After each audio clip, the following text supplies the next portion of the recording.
Shopify is the global commerce platform that helps you sell at every stage of your business. Shopify is there to help you grow. Shopify helps you sell everywhere, from their all-in-one e-commerce platform to their in-person POS system. Shopify's got you covered. Shopify helps you turn browsers into buyers with the internet's best converting checkout, 36% better on average compared to other leading commerce platforms, and sell more with less effort thanks to Shopify Magic, your AI-powered all-star. What I love about Shopify is how no matter how big you want to grow, Shopify gives you everything you need to take control and take your business to the next level. Shopify powers 10% of all e-commerce in the U.S., and Shopify is the global force behind Allbirds, Rothy's, and Brooklinen, and millions of other entrepreneurs of every size across 175 countries. Plus, Shopify's award-winning help is there to support your success every step of the way. Because businesses that grow with Shopify. Sign up for a $1 per month trial period at shopify.com/Westwood1, all lowercase. Go to shopify.com/Westwood1 now to grow your business, no matter what stage you're in. Shopify.com/Westwood1.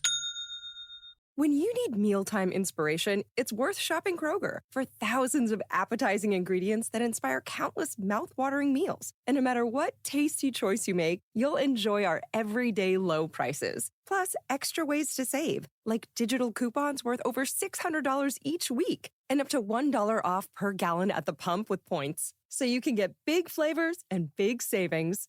Kroger, fresh for everyone. Fuel restrictions apply. Hey y'all, this is Heaving Bosoms, the podcast where two best friends recap romance novels while letting our deep knowledge of meme culture express itself involuntarily.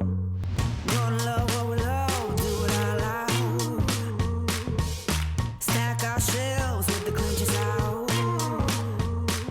Shout it from the rooftop, can you hear the sound? Yeah. Live your best life, love it out loud. Love it out loud. Happy Monday, HBs!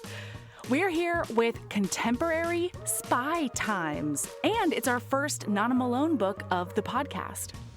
Before that, though, this Friday on Patreon, Sabrina and I do an extended quickie on the 5th book in the Immortals After Dark series, Dark Needs on Night's Edge. We've got the missing Roth brother, who is a fully feral vampire, and our first Cressley Cole sexy ghost. Look, we loved this book, and we had so much fun in the recap. This week, Nana Malone is serving up some action-packed spy romance with so many tropes we love. Here is part 1 of our recap of The King, book 1 in the Gentleman Rogue series by Nana Malone. Here we go.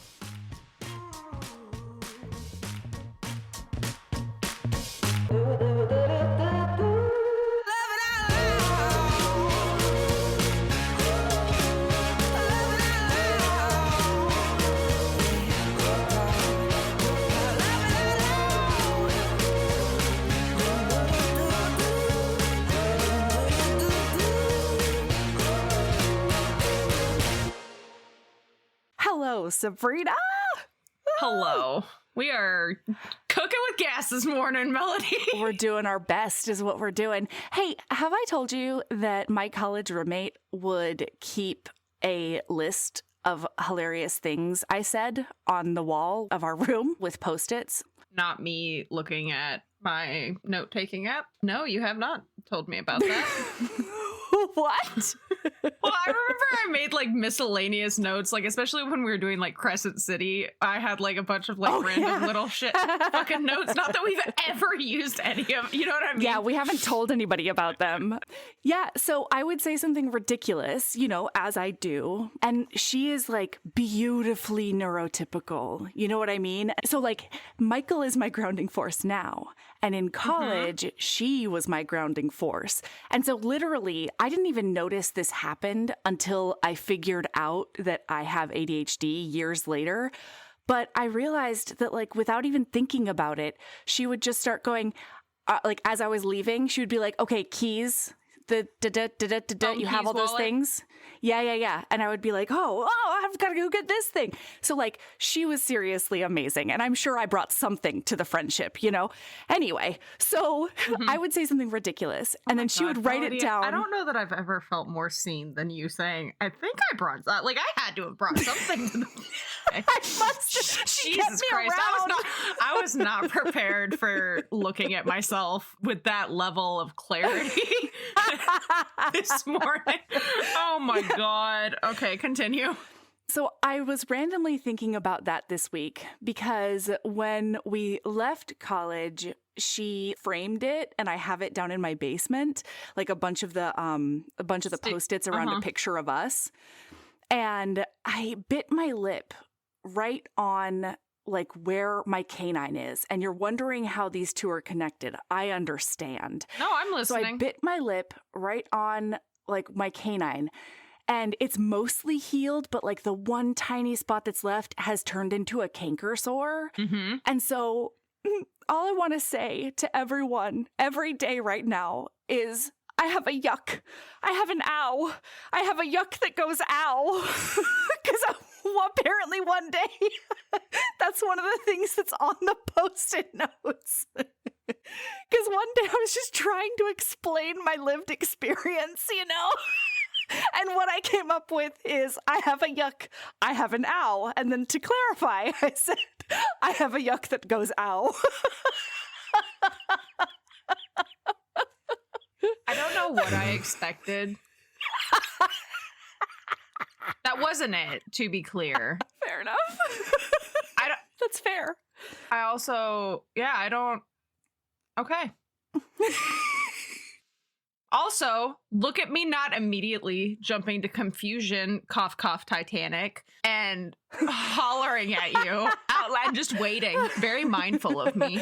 Very demure. Right. Yes. Yeah. Let's check that out. Interesting. It. Oh my God. Yeah. So I just need you and listener to know that this is my level of dedication to your enjoyment of life. Because I wanted to cancel this. I wanted to not talk until this thing was healed. Melody, you and I are living a parallel existence because I nicked the inside of my lip the other day accidentally. And because I am who I am, I've been worrying it with my tongue. Yes. For days. And it's not as severe as like canker sore levels right now, but like it doesn't feel great, and I can feel it every time I talk, and it's almost, a yuck that goes ow. I almost texted you, like, I don't know that I can record. I know we already pushed back, but I don't know that I can record today because my mouth hurt. I have an ow. My teeth hurty. Yeah. Anyway, okay. Hey. Okay. We have patrons. I was about to jump right in, but we have patrons. We have patrons to shout out. I'm like, I don't know. I'm like endlessly shocked and delighted when people sign up for Patreon. I don't know why, because like people have been signing up for Patreon for years. But I still, every time one comes through, I'm like, whoa! Oh, I do too. Every time that email comes through, I'm like, happy trilling. Yeah. All right. Hey, thank you and welcome. We so appreciate you being part of the Patreon. Actually, tonight when this comes out, it will have already happened. But I am wearing a special shirt today because we're having our Magic Mike XXL watch party, and I'm so excited for it. Have you taken precautions, Melody, so that you don't end up with a third spawn? I have been vigilant with my birth control, yes. And I talked to Michael about it. He understands. We're just pulling for context, out, you know. It's gonna happen. So, listener, just for context, this has been months in the making, okay, of watching Magic Mike XXL. This is because it came up for a couple of reasons as a movie option. One, because it's great, but two, it's turned into like Patreon lore. Right? Because Melody has conceived children to this movie. No, not to the movie, because of this movie. Magic Mike XXL got me pregnant. Magic Mike XXL for me was one of my awakenings to, oh my God, I think I'm not a lesbian. Yeah. I have Facebook proof of it. I walked out of that theater and I looked at my partner at the time and I was like, I think I might be into men. Oh my God. Yeah. And of course there's, physical attraction is its own thing versus like sexual, romantic, intellectual, et cetera, et cetera. But like, I was like, I have This some things changes things, I to think. think about. So we're finally doing it. And you're not going to end up with a third, you don't think? No, we're doing all the things. I'm so good on my birth control. Because the other thing was, I tried to get these bitches to do Magic Mike XXL when Mikey was in Taiwan. And they didn't. They were like, Melody, we want you to roll the dice on your future, is what they did. It's so mean. All right, who's paying for the next 19 years of... Yeah. Hey, is it you, Charissa? David? Are you going to? Alexis? Who's stepping up, okay? I don't know why I thought that was a good time to take a sip. Chris would step up, don't you think? I think Chrissy would be a great aunt. Agreed. Yeah. That's what I mean. I feel like we need a village. I feel like you could ship that kid off for a week or two a year on like summer break. Yeah. I like that. I like that. But like little Mikey could go play with David's kitties. Oh God, little Mikey would love those kittens. Oh no. Yeah. Anyway, okay. So we're going to shout out some patrons right now. So, hey, thanks and welcome to Anna V and Danny L. Oh my God. To Taylor W and CJ. Tejo and Marlene M. Danielle and Aubrey F. Mary CG. And Nina. Jumping right in. To Megan L. and Sextrin. Thank you. We love you. We hope you enjoy the hooligan-ishness. Yeah. And maybe we saw you at the watch party. Who knows? Okay. Who knows? It's anybody's ball game. I have to know Melody. Okay, now we're jumping right into book. We're going to book. I have to know. Okay, listeners. So we are doing The King by Nana Malone. Which is part of the Gentleman Rogues series. It is British spy romance, contemporary. Yeah. Did you end up reading The Heir, the prequel to The King? Absolutely not. No. Okay. Why would I do that? We said we were reading The King, and so I read The King. Yeah, but it became very clear very fast that the Heir, honestly, The Heir should have been... I don't know. Okay, I have to know your experience because I did read The Heir because I am who I am. So, just like... Yeah. How do you feel? Yeah, so we've got two different perspectives coming in on this because, listener, I feel like we have to say this as we're doing the book, right? Because when we open up our heroine, whose name is... Oh, God. Oh, no. What is her name? How many times have you listened to this book? Twice. And like a quarter. I went like through different places to make sure I knew what happened in different... All I can think is Leila because the narrator is Leila Allarie. By the way, I also listened to the audiobook and I was like, God, this dude is so fucking familiar. It's Pestilence. He's the vampire. Mm-hmm. Yep. He's the vampire from Pestilence. This is John Hartley. Mm-hmm. I was listening to it and I was like, he has such a distinct voice. Yeah, He does. Yeah. And I was just like, he's also very yummy. Both of them are yummy. They're great completely narrators. Yummy. Yeah.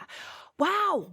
Okay, Sabrina, can you just pinch hit for me on this one? What is her name? Saffron. Oh, it's Saffron. She goes by Saf for short, listener, okay? And Saffron is trying to escape this gentleman rogues compound. You couldn't remember Saf either. Don't act like, I could have. I just need them to know. I just need them to know how actually familiar I am with her. She goes by Saf. Her friends call her Saf, and that's what I call her. Oh, man. Anyway. Okay. So she's trying to escape it's basically like an MI5 training compound called the Gentleman Rogues Compound because it's one of several British black op organizations that are in Nana Malone's universe. So all she's trying to do is go get some goddamn ice cream, okay? I wouldn't have realized this, by the way, if not for the fact that I keep notes the way I do now. This is the third Lachlan you and I have done in the last month and a half. Holy shit. Wow, yeah, you're right. That's because there's wild. Lachlan McCreeve from whatchamacallit. Hungry Like No Other. We haven't done this, but like we read a book with this character, and the second one is Lachlan Kane from Leather and Lark. But we did Butcher and Blackbird, so we talked. And so like I was entering his name in to make his character sheet. Yeah, I'm making character sheets for Books Now listener. And I was like, it popped up, Lachlan, there's like 8 of them. And I was like, all of these are from nowadays. Wow. Now times, yeah. We did them recently. Anyway. And Leather and Lark is so good. Anyway, so she's just trying to go sneak off campus to get some goddamn ice cream, okay? Because her brother is overprotective and their parents were killed in a fiery airplane bomb 2 years ago. And so since then, he's been like hyper vigilant about her safety. And she doesn't want to go to the convenience store with like 6 guards. Is that too much to ask? Especially when you're a trained assassin, basically. When you're trained to do you could kill someone with a paperclip. She could. They're the opposite of assassins, but yes, she is espionage queen. That's the one. But also like she could assassinate anyone. Okay, anyone. Yes, I feel like there's a big difference between like could be assassin. And you're right. And am assassin. Yeah, like no, you're totally right. Anyway, continue. So she's doing a sneak, all right? And she goes by the residences, and all of a sudden, a hand claps over her mouth. And the person has a deep and gravelly voice, and he's like, "What are you doing? What are you trying to steal?" And she's like, "What am I trying to steal? I live here, bro. Like, I run this shit." Because she's also the heir to all of this. She's the one who's going to next step up and like be the director of the Gentlemen Rogues. So they do a big tussle, okay? They're grappling on the ground. And then at some point, she starts backing it up like a Mack truck on him as he's like holding her. And both of them... I can't drink today. Some days I don't have a problem drinking around you. But like, that's twice in like 10 minutes. Continue. That was part of my vows, by the way. I told Michael that I promised I would never, it was either I promise I will always back it up like a Mack truck, or I will never stop backing it up like a Mack truck, because that's what I call our snuggle position. Do you beep beep you gotta back when you get into it? Beep, beep, no, beep, are you kidding? Beep. You gotta surprise him with it. Kapow! Anyway. So she does that. She gets in like the snuggle position with him, and her butt is all over his crotch. And so he does start getting that boner. And it says that she does it so that she can find her target. And then she wallops him in the balls so hard he sees stars. Oh my God. He's not okay. He is on the ground with like little birds going around his head, just staring at the sky, questioning all of his life decisions. Yeah. And then a shaft of light hits his face, and she's like, "Oh my God, it's you." And he's like, "It's me? What does that even mean? Who are you?" And she's like, "Are you serious? You don't remember me?" So I read The Heir, and I'm very curious because I think you and I had very different experiences reading this book because of the fact that I read it and you did not. Because I had no idea what I was walking into. So The Heir is their night together. It's from beginning to end, it's the night together. Right. That's what I thought it would be. And it was fantastic, by the way. I highly recommend going back and listening to it, Mel, if you get the chance. It was so fucking good. But I walked into this book, so you had no idea what was coming, right? You're like, oh, okay, cool, whatever. And I was sitting there at the end of The Heir, like, how does that... Because, like, the end of The Heir... Is her sneaking? Is her sneaking and him getting black-bagged and kidnapped. Oh. And that the last line is like, and my vision goes out or whatever. And so I was like, what the fuck? Nana Malone. How is this going to become? Yeah. Like, I thought this was going to be like a Black Ops thing where like they had to go in and save him and then put him under like security protection kind bodyguard of thing. And so when I walked into this and it was an amnesia plot, I was like, what? What do you mean an amnesia plot? How the fuck are you going to do this, Nana? What? Totally. I was very confused. So he's like, who are you? And she cannot believe he does not remember her. And she, you know what? She can't believe that she is so forgettable is really the problem. Because from minute one, she's like, oh my God, he forgot. And like, she has no other questions. She's just like, he must sleep with so many women that like, I am forgettable. Well, and it was torturous because reading the Heir, like at some point in the book, he calls it like a kismet night. Right? When he does find out about everything. In this book too. No, that's what I'm saying is like he comments on it in this book about it being, and it is like the whole night is so beautiful and romantic and like sexy and wonderful. And like he's literally like, I want to keep you. How did I find you? They have the most amazing conversations and all of these things. And then him showing up and like being like, who the fuck are you? I was with Saffron.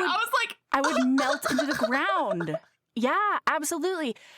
And I mean, I guess I didn't understand the gravity of it until later on, but I was still very team Saffron in this one. I was just like, what? What an absolute dick nose. How is Nana Malone going to come back from this? And so they end up like getting separated. And her brother decides to punish her by making her his training officer. We get some forced proximity. Okay, so she becomes his training officer, and we find out that he has been there for 3 months, which is wild to me. I'm glad on the second read it was clarified, but I was like, how are they on the same campus for 3 months and they never see each other? That's wild to me. But, you know, she explained it. They're in different sections. She's doing other shit. It's fine. I totally got that. Yep. This wasn't you answering a question that I had and wasn't going to ask. So nice. Yeah, right? Ooh, look at me. So we find out that he's been there for 3 months, and he is there as a punishment too. His family was like, you're fucking around, and now you're going to find out. You're going to stop being a playboy, and you're going to learn to be something more. You're going to be a better man. And the way we're going to do that is to black bag, tranquilize, kidnap you, put you in the Gentleman Rogues campus, and then turn you into a spy. He has to stay there for 1 year. The most fucked up part of this, though, is most of the people here are like legacy rogues, right? Their families were part of the rogues program. Right. He is taking the place of his dead brother, Charleston. That's the one. Charlie. Yeah. And he feels like he's responsible for Charlie's death. Uh-huh. Because he got in a car accident? Car bomb? Who knows? But the reason that man was in the car is because of something Lachlan needed or wanted, okay? And he feels responsible as a result. Something like that. So the nice thing is that when he gets there, he finds out that he didn't know that Charlie was a rogue. I don't know that he knew about the rogues at all. So he didn't. Okay. He didn't, period. Like, that's... Okay. So I was, in many ways, I was very confused because, like, I read the Heir, and he talks about Charlie pretty extensively. He talks about Charlie, she talks about her parents, and they have this, like, moment together, because her parents are dead, and she also blames herself for that, because they came to her graduation, and then... Big fiery airplane bomb. Yeah. And we've also been reading a lot of crashed airplanes lately. Have fun in England! It's a burner. Great. Oh my God. Did you just call me Subburner? You just fucking throttled me into 2010. Jesus Christ. Holy shit. I feel like I just got slapped in the face with my history. Anyway, so she's confused. He's confused. He has been forced to take the place of his brother, basically. And he doesn't understand why. He fully plans to go back to being his media, whatever, fancy man pants. Playboy self. Yeah. After this year is up.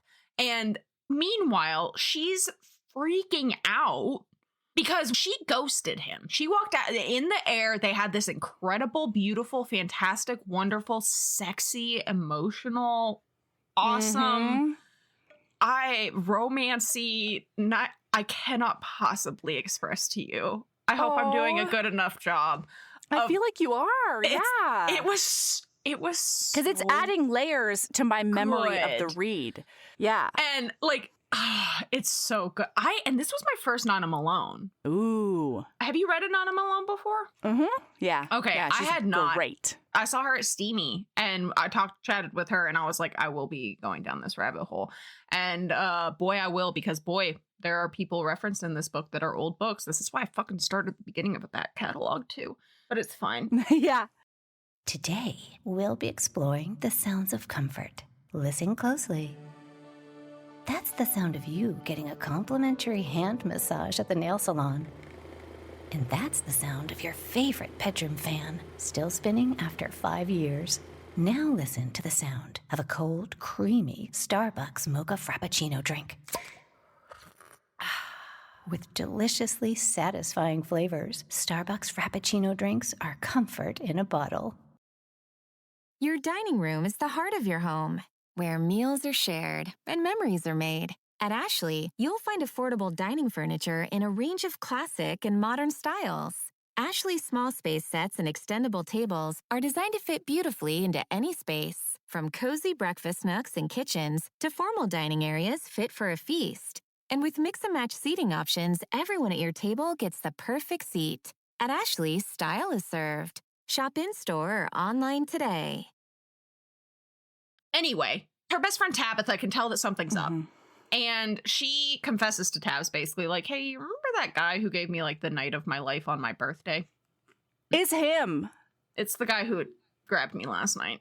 And he doesn't remember me or the night. Yeah, and Tabitha's like, there's got to be a reason. Based on what you said about that night, that wasn't just a playboy being a playboy. Like, there's something up. And poor Saffron is like, yeah, it's because I'm forgettable. That's the reason. I have no more questions. Okay. Also, were you shocked by everyone's age in this book? I don't think I super clocked everyone's age. Isn't Gabe like 28 or something? Uh-huh. And they meet She's on her 22. They meet on her 22nd birthday. It's her 22nd birthday night when they have this. He bought her a cake when he takes her home to take care of her. And they eat cake together.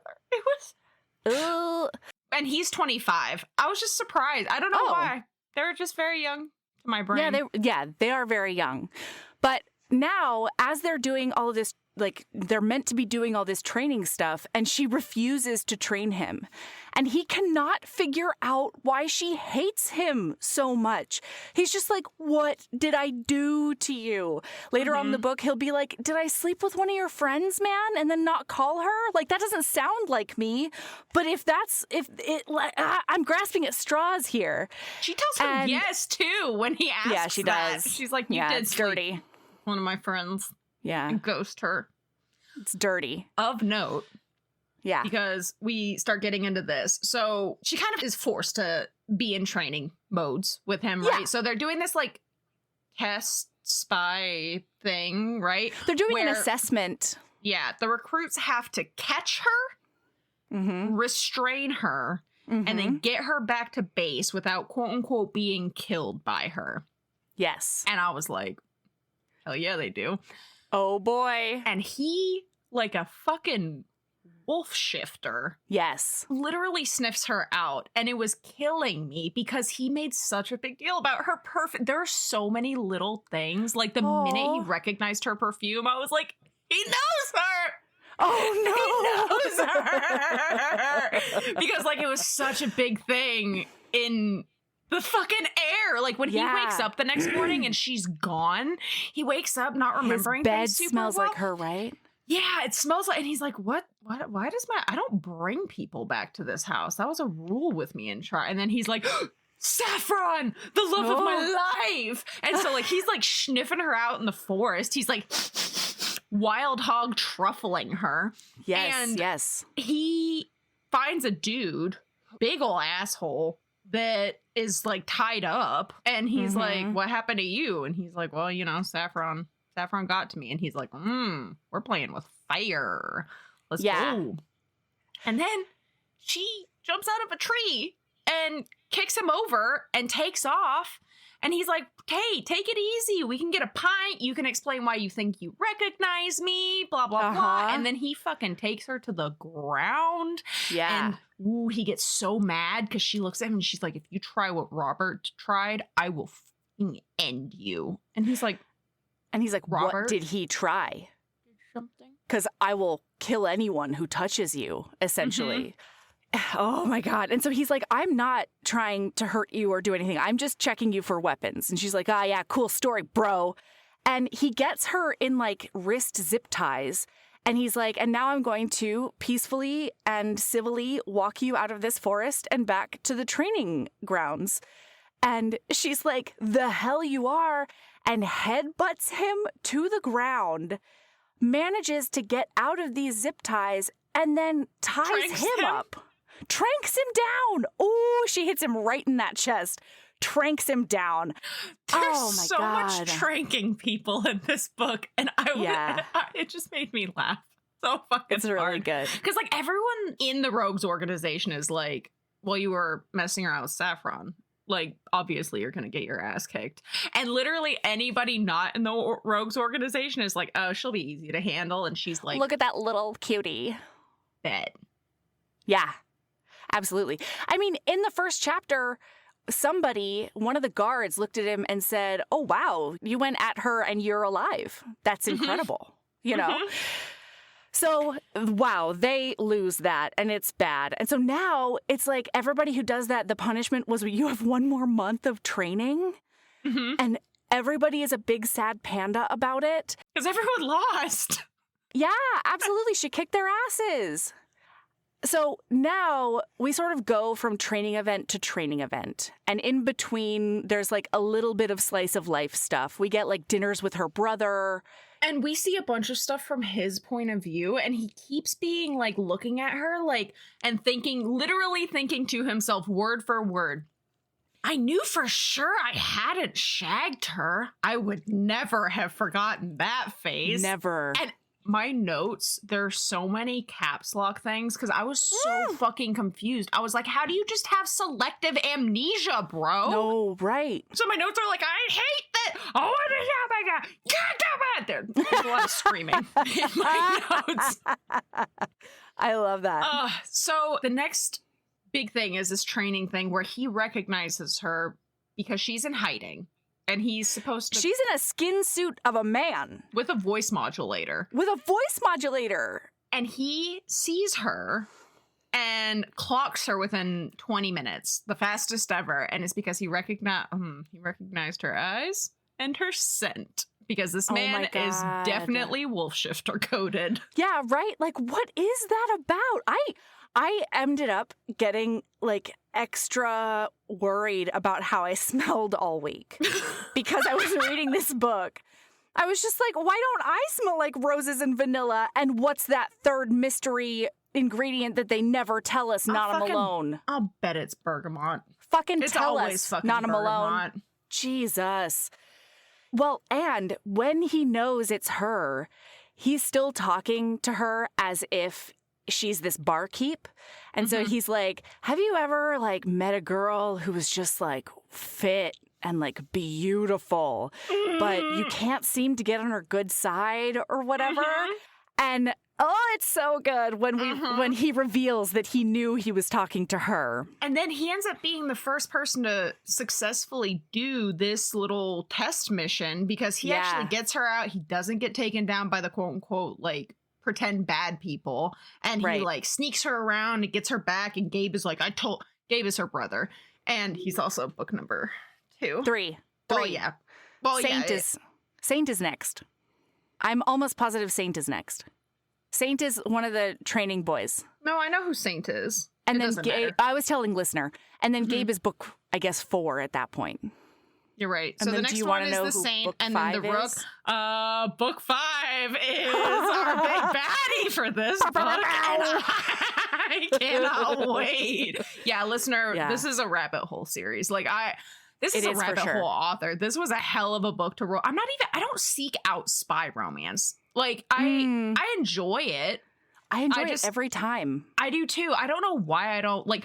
So I was actually talking to somebody yesterday about it, and I was like, I just don't seek out spy romance the same way that I actively seek out, Omegaverse and aliens and monsters and things like that. But I never don't enjoy a spy romance. It's always catnip. Yeah, absolutely. Because it's got a bunch of tropes that I love, like forced proximity, secret relationship, like all of the danger, all of the things. Yeah, I don't know, man. Nana Malone is. Man, I'm glad there's like 125 books in that back catalog, and I got a lot of travel coming up. Perfect. Yeah, she's prolific and so good. So he ends up winning this challenge, and he is, 1, the first person to recognize her in that disguise in 2 years, and 2, he is the winner of that challenge. And so her brother Gabe is like, yeah, I recruited him, and, I'm pretty proud of myself or whatever. And she's been trying to figure out if he is a plant. Like, she cannot imagine a world in which her brother, like, sent someone out into the world to fuck her. But at the same time, she can't figure out why she had this kismet night with this guy, and now he's here. Is it part of a bigger conspiracy? Well, and it's breaking her heart because she finally realizes, like, he's not pretending. This is not him just fucking around. Right. And she says, fuck, he really doesn't remember me. I didn't know why that knowledge hit so deep, but somehow him not remembering me felt like I'd lost something. Like that part of Lachlan King who had seen me at that club, but seen more than just a girl out to celebrate her birthday. The part of him that talked to me about his brother and my parents, he was gone. What we shared was gone. That memory was gone and forgotten, and it would be better if I forgot too. And my heart broke into 18 million pieces shattered on the concrete floor. Truly devastating, yeah.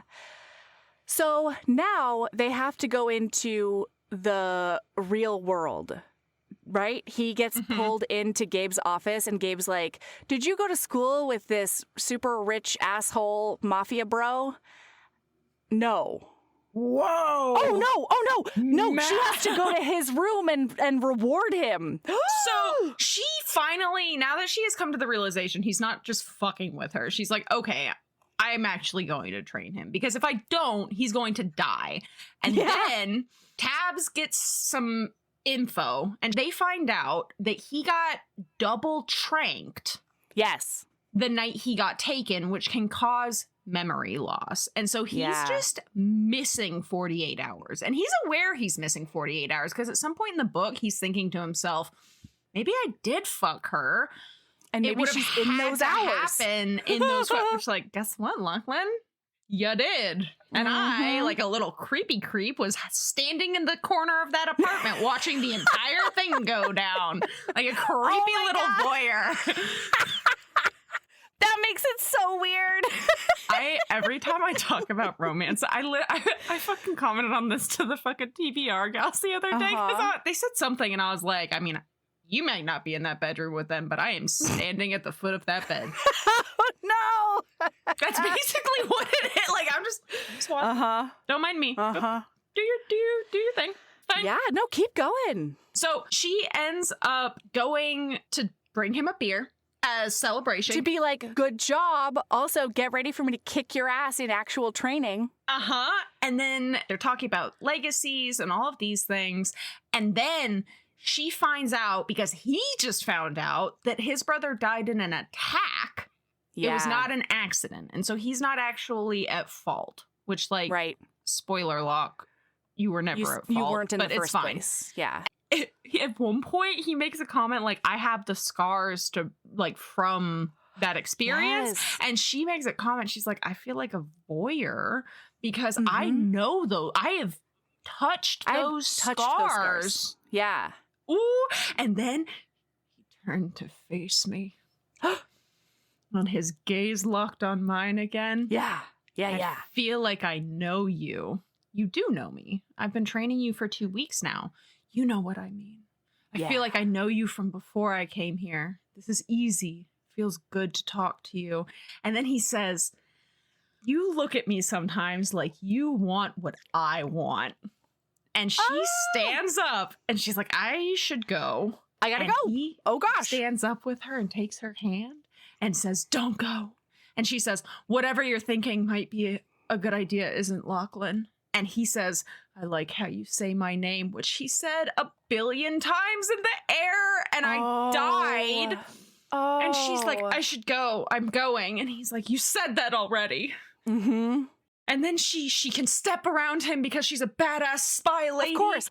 She can put him down any time, and they both know it. But she can't. And he says to her, I'm not the only one who feels it. Am I? And she says, it's not allowed. Guess what, Saf? That's not a no. Ooh, that's not a no. And he says, so I'm told. I just want to know I'm not alone because I've been obsessively thinking about you since we met. You really have, bud. They're flashbacks, bud. You didn't know. You don't know that, though. Yeah. And he's like, I can't get you out of my head. I just want to know that I'm not crazy and that I'm not alone here. You're my trainer. I get it. And you can't say anything. I just wanted to let you know that I feel it. And she says, we can't. I can't. Uh-huh. And he says, I know. His voice was a low, groaned whisper, but still he leaned forward. And I leaned up, tilting my face up towards his. I know I shouldn't. You shouldn't. But I can't help it. And as he leaned closer, only a whisper of breath standing between us, I moaned, fuck. I'm going to enjoy this. Ooh, he said that Lachlan. exactly word for word. This dude has the same fucking playbook. But it's... Oh my God. Because he says that like word for word in the air when like they decide to go for it. And he's like about to go for it. And he's like, fuck, I'm going to enjoy this. And like, boy, we all did. Luck. We all did. You know what? That's funny because a lot of times when I'm editing, like I will have no memory of the recording whatsoever, right? Because I do not remember what I say in this booth once I step out. This is a vortex and we hit end record. This is why listeners, we record decently in advance and like it'll be episode week and y'all will comment on something. And I will... Facebook or like messages or like Discord. And I'm just like, I said that? Oh, news to me. And they're like, yeah, you made a huge deal about it. And I'm like, interesting. Cool, man. Thanks for letting me know. Yeah, but as I'm editing a lot of times, you will say something hilarious and then I'll think of something to add on to your joke. And then 1 second later, me in the recording says the thing to add on to your joke. It is a weird experience. That's hilarious. I love that. It's weird. Yeah. I feel like that's better than like the opposite though, where you realize you have like the perfect funny repartee response and you're like, do I just like record that now and slide it in without anybody? I also have that experience every once in a while. So they're just about to kiss. They're a hair breadth away from kissing. And then they hear, "Oi, Lachlan, where are you, mate?" And Saint is coming in. So they like jump apart, but that means that she stumbles a little bit over a recliner that's baffling to me. Lounge chair thing. A lounge chair is better, yep. And then he like goes to... I love the idea of just a lazy boy in the garden. I know, that's what I'm saying. I was just like, this is a really weird in my head. Anyway, so then he grabs her, but that means that they both fall in the other direction. And then he's on top of her. No. Very importantly, he's not on top of her. Oh. She's on top of him. My favorite micro trope where he like realized they were falling and like got himself under her to like protect her. Yeah. And so she's and there. And then he flips her on top. I have a question for you, Mel. What? She's on top of him. And it's made very abundantly clear through text. It is impossible for her to get up from off of him without hard grinding that pussy. Yeah. All up on that rock hard erection. Relatable content. You know what I mean? Is it? Is that relatable content for you? I'll go there with Nana Malone. Okay. All right. You know what? That's okay. Because, like, when I was listening to it, and because I was just, like, bebopping around, listening, doopy-doopy-doop-doop, and then, like, that scene started, and I, like, clocked in, and I was like, wait, what? And so I, like, backed up, like, a minute, and I, like, re-listened to it all, and she's like, it was impossible for me not to grind against him. And then when I did grind against him while I was trying to get up, I couldn't help but moan, and then he, like, grabbed my, and I was just like, this is very romance novel coded. Also, I've never had that problem. You know what I mean? Like, here's the thing. I think it's hilarious to picture this 22-year-old, like, basically Olympic athlete having my 37-year-old knees and having to be like get momentum and be like, you know? And that's why she's grinding on top of him. Interesting. Oh. What? I don't know that I could get up without a little motion anymore. Fuck. I know. We're so young in our heads, aren't we? Yeah, no kidding. I guess it's been a while since I've been in this position, you know, without it being intentional. Yeah. So then he flips on top of her, I think. And now he's on top of her and she's stunned. Oh my gosh, how did he do that? And then they end up having to like get up because Saint walks in and they jump apart. And they're like, nothing to see here. Everything's totally normal. Which is in like this room. Most effective way to make it to clear get my spidey senses up. Not at all. Most effective way to make it clear that nothing was happening is tell them nothing. Very intently, normal stuff, very loudly. Nothing. Yeah. Nothing to see here. They buy it every time. These are great spies. This episode is brought to you by Progressive Insurance. You chose to hit play on this podcast today. Smart choice. Progressive loves to help people make smart choices. That's why they offer a tool called Auto Quote Explorer that allows you to compare your Progressive car insurance quote with rates from other companies. So you save time on the research and can enjoy savings when you choose the best rate for you. Give it a try after this episode at Progressive.com. Progressive Casualty Insurance Company and Affiliates. Not available in all states or situations. Prices vary based on how you buy. Bombas makes the most comfortable socks, underwear, and T-shirts. Warning, Bombas are so absurdly comfortable you may throw out all your other clothes. Sorry, do we legally have to say that? No, this is just how I talk, and I really love my Bombas. They do feel that good. And they do good, too. One item purchased equals one item donated. To feel good and do good, go to bombas.com/listen and use code LISTEN for 20% off your first purchase. That's BOMBAS.com/listen and use code LISTEN at checkout.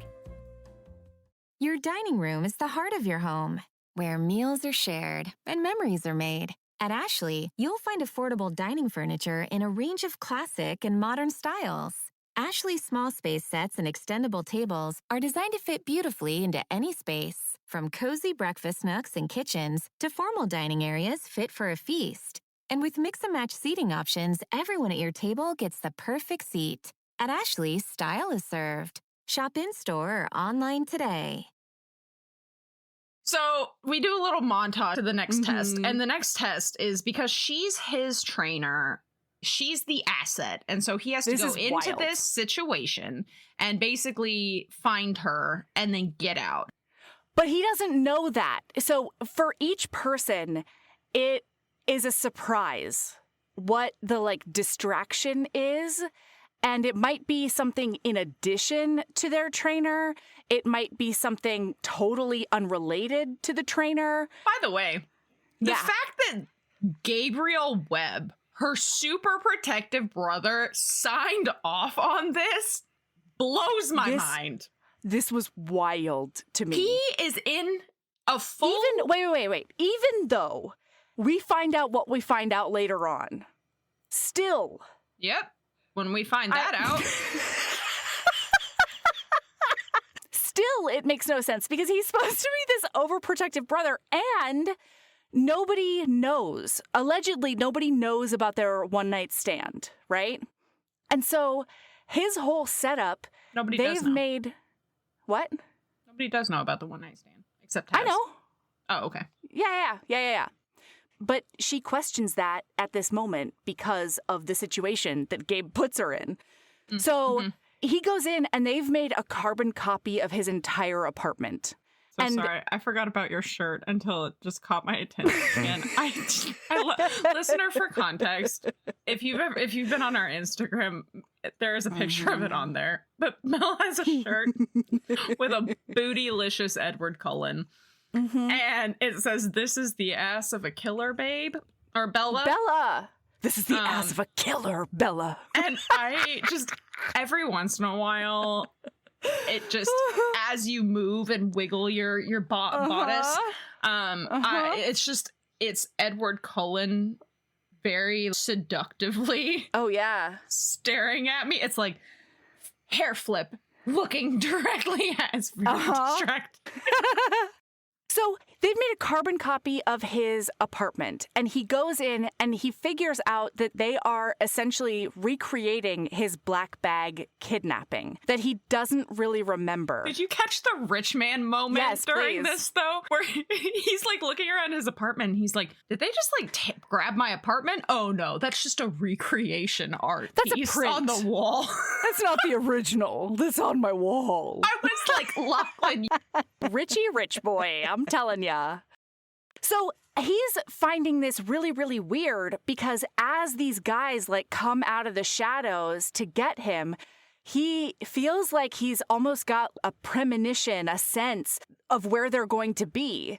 And so he is bopping them down all over the place. Bop, bop, bop. And he hates the apartment because it smells wrong.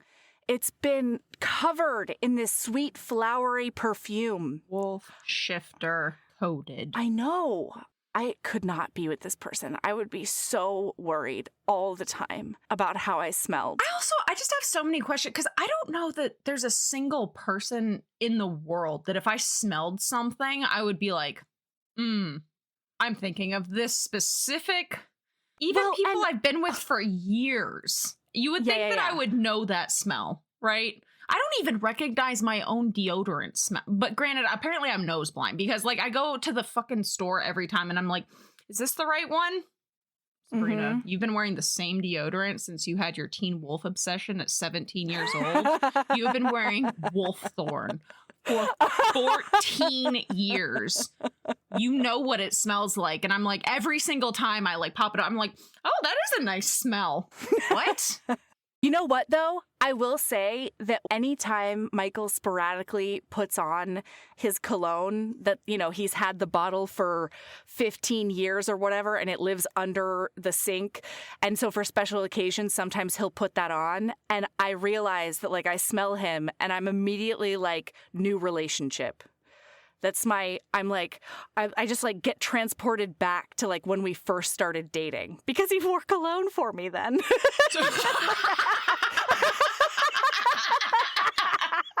All right, listener, you just got a hot tip on how to bring that NRE back in. Yeah. Was he? I'll bet he was wearing that the night that Magic Mike XXL didn't do the job. I bet he was. He was definitely wearing it at our wedding, and he was definitely wearing it at our engagement. All of like the big moments he puts on this one cologne. I couldn't even tell you what the brand is. I don't know. But ooh wee, he puts it on, and I'm like, ooh, Michael. Let me just rub up on you a little bit. That is so cute, though. Yeah. I love that. Anyway. So wait. My other thing is, it's wild to me that any spy in the fucking world would have a signature scent. Because this is a special perfume that her mom, who was also a spy, had formulated for her. And she's down to like the last drops. And once it's gone, it's gone. She hasn't been able to find a perfumery that can replicate it accurately. Because the diary, this is just important for a later listener, because the diary that she thinks the perfume, like, blah-de-blah, like the recipe is missing. And it must have been given away. After her mother's death or something. Sold with the rest of the library. Yeah. Anyway, so rich people problems. This is wild to me. How can a spy have a signature scent when your whole deal is like, I sneak and I change personalities? Especially because apparently it is a noticeable enough scent that everybody in the book fucking comments on. Everybody knows about it. They're like, you smell real nice. And it's like, ma'am, if you... What is that? Roses, vanilla, and what's that last thing? What's that last Nobody thing? ever knows. Rosehip, bergamot. Yeah. Like, oh my God. Yeah. Anyway, so it's nutty to me. But his apartment smells wrong to him because it doesn't smell like her. That's the subtext. And so as he's going through, he opens this closet door. It's covered. And Saffron is crumpled in the bottom, only in her bra and underwear, tranked into oblivion. Gabriel Webb. Gabriel, what are you doing? I need you to pick a lane, bud, okay? Right? Like, you either get to be super duper protective of your sister, or you can have her tranked half naked and left in a situation like left this. In a sexy man's grasp. You just had to let one of your spy recruits go because he wanted to sexually assault her. Like, yeah. Sir. And we also found out about another guy who was sent packing because he was trying to date other recruits. Like, Gabe, is that part of like the challenge, do you think? Like, she's extra distracting because her titties are out? Gabriel, you're supposed to be like big spy man. You haven't noticed that he looks at her like that fucking Courage the Cowardly Dog scene where like the human turns into a rotisserie chip. Every fucking scene from Cartoon Network in the early 2000s has an episode like that. Like, sir. That is exactly the look he gives her all the time. And, spoiler alert, we find out that he does know the whole time that they're attracted to each other and they're probably fooling around. Mm-hmm. Like, what is happening right now? Anyway, she's in her knickers only, okay? And he's got her, and he's, popping these men all over the place. You're really getting into the Brit in this, aren't you? I'm a redcoat now. So he does great. He gets her out of there. He passes the test. But wait, no. Once they're in there, she does kind of come to a little bit, and she's like, "Why are we in your flat, Lachlan? Why are we in your flat?" And he's like, "What? How do you know what my flat looks like?" And she goes, "I'm sorry, I left." And then passes out again. So now he's like, what the actual fuck?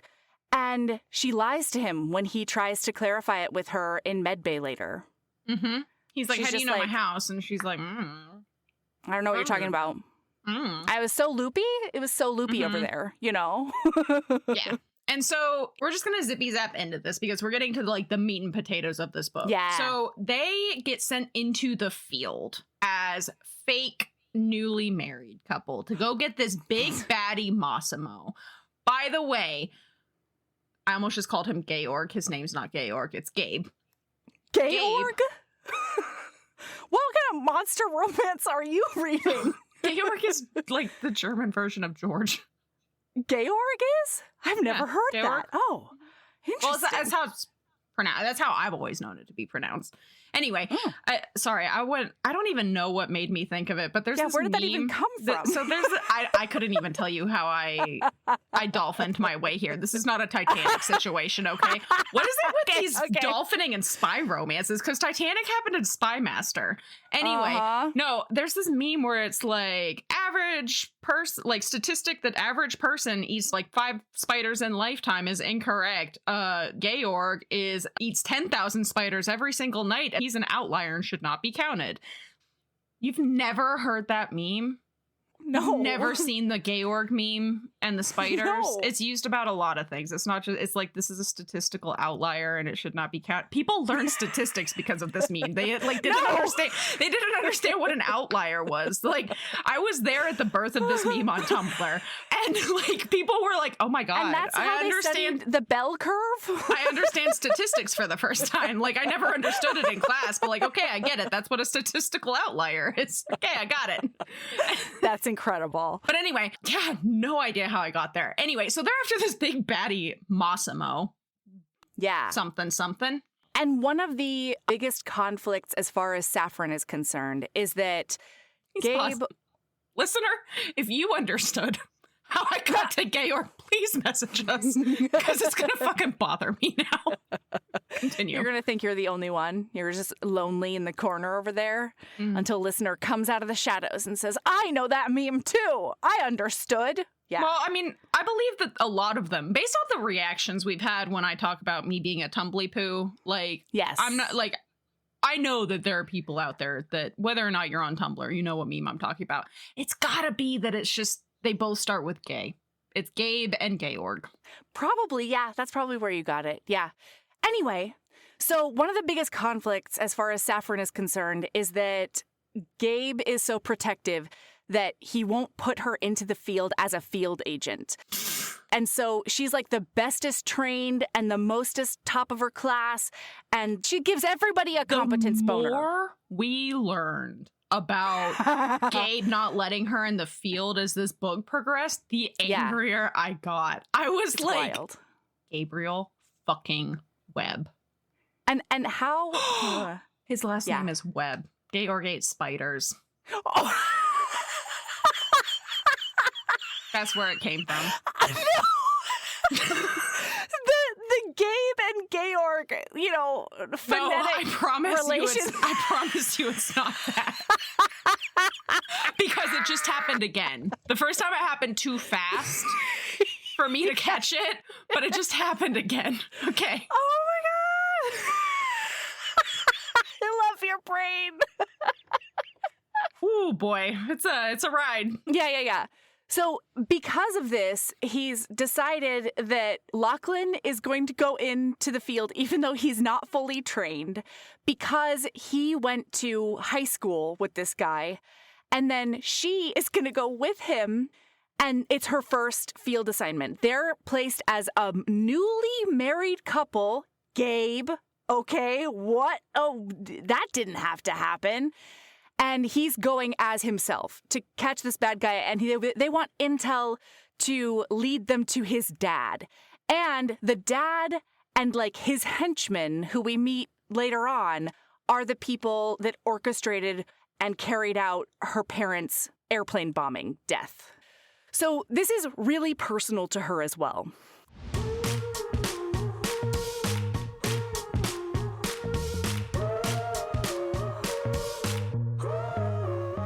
All right, HBs, this is where we're going to end for today. Come back tomorrow for the rest of the story. We're going to jump right back in with their very first field mission. And to give you a preview, they are going to need to prove their newlywed status. So get stoked. Heaving Bosoms is produced by us, Melody Carlisle and Sabrina Bradley. Editing is done by me, Melody Carlisle. Our theme music is by the incredible singer-songwriter Brittany Fonts, and our art is by the ultra-talented author Kate Pryor. If you like our show, remember to follow us on your favorite podcast app, rate us 5 stars, and leave a review. That one small action is a huge way to help the show. If you want to get in touch with us for advertising inquiries or anything else, you can email us at heavingbosomespodcast@gmail.com. If you want more of us, visit patreon.com/heavingbosomspodcast. You can also find us on Instagram at Heaving Bosoms, on TikTok at Heaving_Bosoms, and in our Facebook group, the Heaving Bosoms Geriatric Friendship Cult. See you tomorrow.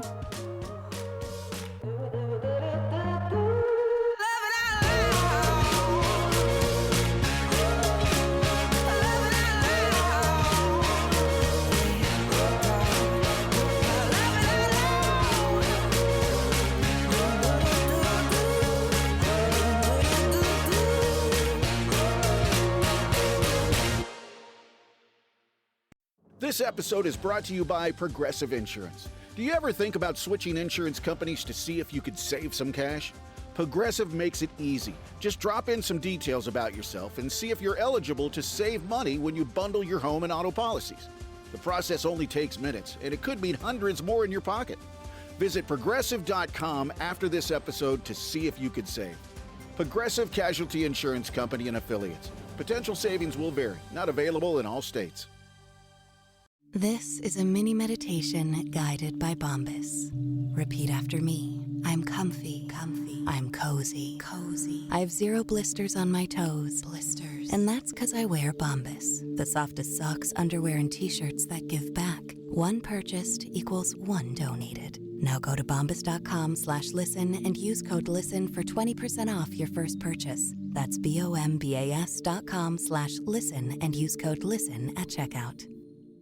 When you need mealtime inspiration, it's worth shopping Kroger for thousands of appetizing ingredients that inspire countless mouth-watering meals. And no matter what tasty choice you make, you'll enjoy our everyday low prices. Plus, extra ways to save, like digital coupons worth over $600 each week and up to $1 off per gallon at the pump with points. So you can get big flavors and big savings.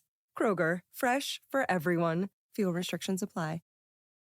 Your dining room is the heart of your home, where meals are shared and memories are made. At Ashley, you'll find affordable dining furniture in a range of classic and modern styles. Ashley's small space sets and extendable tables are designed to fit beautifully into any space, from cozy breakfast nooks and kitchens to formal dining areas fit for a feast. And with mix-and-match seating options, everyone at your table gets the perfect seat. At Ashley, style is served. Shop in-store or online today.